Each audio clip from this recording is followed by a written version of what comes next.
You deserve it. All right, so we've got some snippets here of this interview with Harpole and Sean Ryan. You ready to break this thing down a little bit? Yes, sir. All right, hit and play. And you got Overwatch, you know, yeah, snipers on roofs. I got guys that are qualified. That's their career. But this is not a State Department job. I don't have an ITAR, and this is in Iraq. This is Utah. I can't go in and set up, observation points with snipers. That's against the law. I can't break federal and state law to do what we need to accomplish. So that's their job. Our job is the close protection bubble, and there's a saying on this, and there's areas of responsibility, and we cut up the areas of responsibility in this pre-meet, or when we start doing the advance. All right, we've got this, you've got this. All right, first one down. I highlighted a couple things here. Maybe we could talk about a little bit. All I right. know it sparked your interest quite a bit as well as mine. A couple things I have down here. I've got State Department, sniper, and an observation post position. And why we mentioned ITAR, I have no idea. ITAR has zero affiliation with anything that's going on here. But I'll just say this real quick. You don't have to be in a governmental, high speed protection detail to utilize an observation post, especially from an elevated position. So what's your thoughts on that? Yeah, I think that, I mean, he's conflating a lot of terminology here. He's kind of muddying the water, whether on accident or purpose, it doesn't matter at this point. Exactly. The information's out there. I think that when he talks about the can't have sniper observation post, hey, they're not collective. I mean, you can have one or the other. You can have, I think we've talked about it right after the incident. Putting someone on an elevated position with a pair of binoculars, hey, would have done a lot of good. Only makes sense. Yeah. That with the ITAR, I don't know why that was brought up. It's almost like he had a discussion with somebody, almost like a talking point, if you will, in reference to the State Department contract, ITAR, things of that nature. All that was just muddy water. Yeah. Well, the other part that he talks about here, he talks about jobs and assignments and responsibility. You can't take the sectionalization, if you will, right, or localizing areas of responsibility and task, and conflate that, using your term there. Again, you can't conflate that with the overall responsibility of the movement and the detail and the well-being of the principal or your client. So that seemed to be conflated quite a bit also. He mentioned a couple times in there about, I can't break the law, I can't break the law, I can't break the law, I can't do this or that. However, and he probably knows this, but if you're there under the auspice of the campus police, if they authorize you to occupy certain areas or accompany you in certain areas, then you are covered under the law wherever you are and whatever you're doing in that security capacity. Thoughts? Yeah, absolutely. I think that, and once again, we've talked about this in great detail right after this situation, which is who has ultimate, responsibility of the actual movement and the safety of that principal or client. And that's the detail leader. And that's this guy right here. Yep. Without a doubt. Okay, we'll move on to the second one. And we'll wrap it up at the end also. When I started running, that's when Dan grabbed him. And I mean, this is a live fire event. It's not, everybody thinks in hindsight, well, this is a one-shot assassination. No, in our heads, there's You fire. don't know what that is. There's fire. There's more to come, right? And so Dan grabs Charlie, and then Who's Dan? Dan was the guy standing right next to Charlie when he got shot on this that we had. All right. So second clip here, I think the key here is I have quotations, more to come.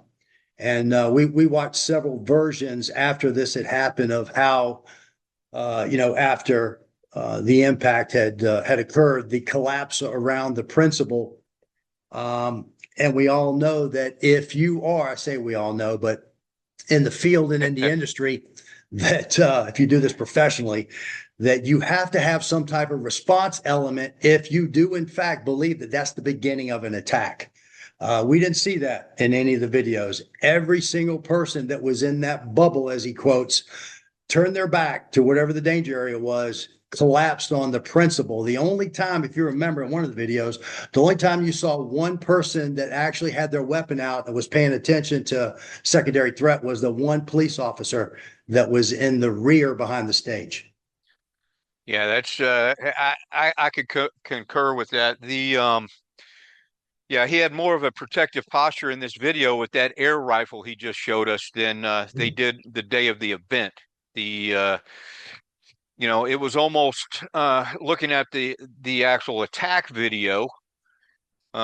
We all saw that there was a pregnant pause, if you will, realizing exactly what happened, and when Mr. Kirk fell out of the chair, that's when everybody realized exactly the status, if you will, or the importance of what just took place, and they all jumped over tables, rushed in. There was no one looking for a secondary or tertiary threat. Yeah, Yes, sir. continuation of that attack. Yeah, absolutely. All right, going down to number 3. Get PD units in here to take that area of responsibility. And we told them, hey, just like out there, we need you here to have oversight coverage because, one, it's a tape line. It's not a hard, wall or anything. And so you need statutory authority under Utah law to say, hey, you can't come in or you can be arrested. And so the PD came and did that. And then we had one, Scott, that did a hellacious job on making sure they stayed there and did their job. The non. Okay, so he's referring, put it into context here, he's referring to the area directly overhead behind the platform in the tent that Charlie Kirk was speaking from, right? So that's the area. Law enforcement officer, hey, kudos to him on this. That's the way that needs to be done. If they needed to cordon off that area, which they absolutely did, and they had a uniformed campus police officer for that, I'll use a quote again, the statutory authority to keep people from occupying certain areas. And he had one from the security detail is there, which is correct. Now, here's my opinion on this, and you tell me what you think. If that's the situation, you're already at a somewhat elevated position. Police officer uniform, just by presence, has that statutory authority. He is dealing with the crowd control up there, keeping them out of the area.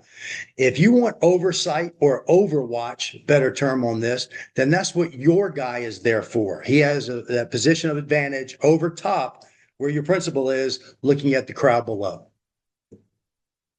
Yeah, absolutely. I guess what I gleaned from this clip is why they couldn't replicate that at the other building that had the staircase For sure. that he says he wasn't allowed to do. Yeah, and to our point earlier on the first clip, which was if you were there authorized by the local authority, then you yourself have the authority to be there. Right. So that would have been perfect. Yeah, that's nonsensical answer, I believe. Yep. All right, moving to the next one. Permeable zone. And then we put a guy there, and he physically is there to watch that. And his job, that's his area of responsibility, is he's back cover. He's making sure people aren't coming up from behind us. He's making sure that the right people can come in and out. They don't have to be back there. And we're not talking about a large area. We're talking an area that was maybe 100 feet across, maybe more. And then there was also a police officer back there. We didn't request him to be there, but he showed up. And so we're like, hey, might as well utilize you. And so he just held the position on the far left side. They stick out. All right, so he's referring to the rear of the stage, that open area to the back where they had parked their vehicles. So actually that would be, approaching from the 6, if you will. Go ahead. So that's actually where you saw the police officer with the weapon in a unholstered, I should say, looking Correct. for a secondary threat. Is that that the Yep, location? yep, same area, same area. Okay. Yeah, I think he talks about the the reason why they did set cars up the way they did was to prevent that uh, running through the group. Is that not correct? Is that where he's talking about the location? Yeah, this one, on this particular one, he's talking primarily about the personnel. So he had one of from the security detail back there. And here's my thought on this, which you talk about muddy in the water, is it smoke and mirrors or what? Sure. Is that initially there was no call for a police officer to be back there. So if you have, I'll play along with the whole theory. If I'm worried about statutory authority and I have my security guy in the rear, and now he's challenged by someone to the rear that's trying to gain entrance behind the stage, then what statutory authority does that security guy have now to the rear without the uniformed police officer being there? So you can't have one without the other. It's Yeah, either all those statutory answers are authority. very bifurcated in that Yeah, regard to yeah, the without a law. doubt. So the police officer did arrive and he said, yeah, we'll utilize them. So that's a good call on them, because now at least you have someone that can actually intercede with individuals back there if they should not be in there. It can actually, control that area if need be. All right, you want to move on? Yes, sir. Mm-hmm. All right. And then inside that zone, we place our vehicles, and you can Yeah. kind of see Still it on talking about the aerial, rear. or Gotcha. you can see it when you see the footage. We put those vehicles behind Charlie's where he's speaking for a reason that day. It's called CPTED, crime prevention through environmental design. A worry was that somebody would come down that same driveway and just run him over from the back, or run people over. So you stack those vehicles so that the vehicles are being used kind of like big HESCOs. Now that we have the All right. So, we looked at several videos on the extraction, after the attack. Right. And again, without having the overview of what was beyond, what was down the road of where the vehicles were parked. Was there campus police set up over there? I Yeah. don't know. So almost you have to give the benefit of the doubt. But my only concern here is, after looking at the videos, is that all the vehicles are stacked in one place. And we know, based on our experience, putting all your eggs in one basket, putting your vehicles in one spot, is a recipe for disaster against real threat actors. So was he saying that he was using the actual motorcade, the vehicles, as a barrier, or was he using other vehicles as a barrier? I didn't quite. I wasn't took quite it that following him. he was using the motorcade vehicles, or all Mm. vehicles that were there, as Gotcha. HESCOs, as he put it. Which, of course, we made reference between you and I earlier, looking at videos. There was still enough of a gap there beside those vehicles. You could drive a dump truck down through there. So I'm not Yep. sure if that was the best course of action. But then again, not knowing the whole scheme of maneuver and what that looked like and what was down that road, you almost have to give a benefit of the doubt. Yeah. So anything Along else with on that? the misuse or misunderstanding of what CPTED is, I believe. I think that's another Yeah, that's more about a muddy architecture, water path. design. Yeah. Yep, absolutely. visual up so So people can see it. you get up on this Sorensen Center. I mean, not Sorensen Center, Lucy Center. That's behind the Sorensen Center. And so from where we're standing, we can't see it. Mm-hmm. One, it's not our area of responsibility, so that's why we're not looking there. Hmm. First one, we're looking at threats right in front of us. You see, how many threats do you have in front of you right here? About 3,000, 3,000. right? And so 3,000 looking known at. threats. Yeah. All right. So I will do this while we're thinking about that.